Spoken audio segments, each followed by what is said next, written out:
ಓಂ ಸ್ವರ್ಣಾಕರ್ಷಣ ಕಾಲಭೈರವಾಯ ನಮಃ. ನಿತ್ಯಭಕ್ತಿ ಕಾರ್ಯಕ್ರಮಕ್ಕೆ ಸುಸ್ವಾಗತವನ್ನು ಕೋರುತ್ತಾ, ಪೂಜೆ ಪುನಸ್ಕಾರಗಳು, ಯಜ್ಞ ಯಾಗಾದಿಗಳು, ಕರ್ಮಫಲಗಳು, ಯಾವುದೇ ಕೆಲಸವನ್ನು ಮಾಡ್ತಾ ಇರ್ತಕ್ಕಂಥ ಸಂದರ್ಭದಲ್ಲಿ ವೇದ ಮಂತ್ರಗಳ ಮುಖೇನ ನಾವು ಮಾಡ್ತಕ್ಕಂಥ ಕಾರ್ಯಕ್ರಮಗಳಲ್ಲಿ ಎಲ್ಲರಿಗೂ ವೇದ ಮಂತ್ರಗಳು ಬರಬೇಕು ಅಂತಿಲ್ಲ. ಎಷ್ಟೋ ಸರಿ ಒಂದು ಮಂತ್ರೋಚ್ಚಾರಣೆಯಲ್ಲೂ ಕೂಡ ನಮಗೆ ಲೋಪದೋಷಗಳು ಕಂಡು ಬರಬಹುದು.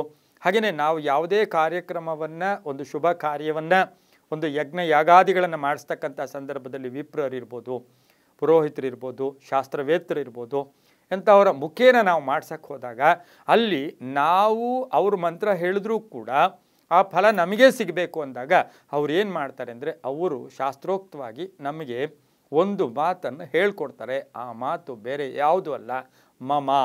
ಮಮ ಅಂತಕ್ಕಂಥದ್ದನ್ನು ನಮಗೆ ಹೇಳ್ಕೊಡ್ತಾರೆ. ಏನು ಈ ಮಮ ಅಂದರೆ, ಮಮನ ಯಾಕೆ ಹೇಳ್ಕೋಬೇಕು? ಅವ್ರು ಹೇಳಿದ ತಕ್ಷಣ ನಾವು ಹೇಳ್ಕೋಬೇಕಾ? ಇದರಿಂದ ನಮಗೆ ಫಲಾನ ಅಂತಕ್ಕಂಥ ಪ್ರಶ್ನೆ ಎಲ್ಲರಲ್ಲೂ ಕೂಡ ಉದ್ಭವಿಸುತ್ತೆ. ಈಗ ಯಾರೋ ಒಬ್ಬರು ತುಂಬ ಮಂತ್ರ ಹೇಳ್ತಾ ಇರ್ತಾರೆ. ಆ ಮಂತ್ರ ಹೇಳೋ ಸಂದರ್ಭದಲ್ಲಿ ನಾವು ಮಮ ಅಂತ ಅಂದ್ಕೊಂಡಾಗ ಅದರ ಫಲ ಏನು, ಅದಕ್ಕೆ ಯಾಕೆ ಹೇಳಬೇಕು ಅಂತಕ್ಕಂಥದ್ದನ್ನು, ಏಕೆಂದರೆ ಎಲ್ಲ ಕಡೆ ನಮಗೆ ಶಾರ್ಟ್ಕಟ್ಸು ಇರುತ್ತೆ, ನೇರವಾದ ಇದು ಇರುತ್ತೆ.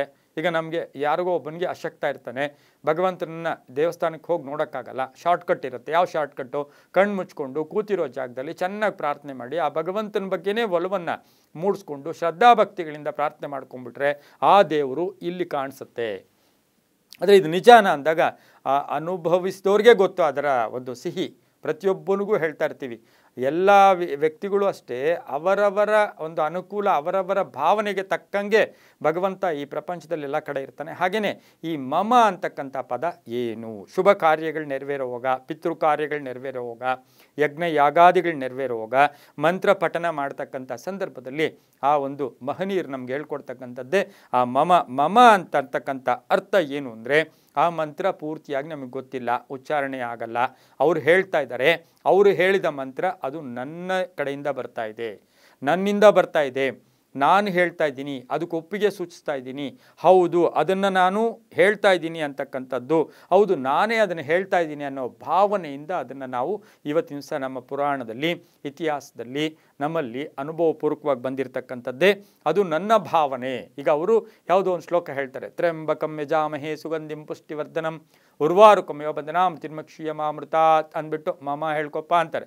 ಮಮ ಆ ಮಂತ್ರವನ್ನು ನಾನು ಹೇಳಿದ್ದು ನನ್ನ ಉದ್ದೇಶಪೂರ್ವಕವಾಗಿ, ನನ್ನ ಕರ್ಮ ಕಳ್ಕೊಳ್ಳೋಕ್ಕೆ ನಾನು ಇದನ್ನೆಲ್ಲ ಅರೇಂಜ್ ಮಾಡಿಸಿ ಭಗವಂತ ನಿನಗೆ ಈ ಪೂಜೆ ಮಾಡಿಸ್ತಾ ಇದ್ದೀನಿ, ನನ್ನ ಭಾವನೆ ಅದು, ನನ್ನ ಭಾವನೆ ಅಂತ ಕೂಡ ಇರ್ತಕ್ಕಂಥದ್ದು ಕೂಡ ಆಗಿರುತ್ತೆ. ಹಾಗಾಗಿ ಇದು ಶುಭ ಅಂದರೆ ಹೌದು, ಬಹಳಷ್ಟು ಶುಭ, ತುಂಬ ಒಳ್ಳೆಯದು ಕೂಡ ಆಗುತ್ತೆ.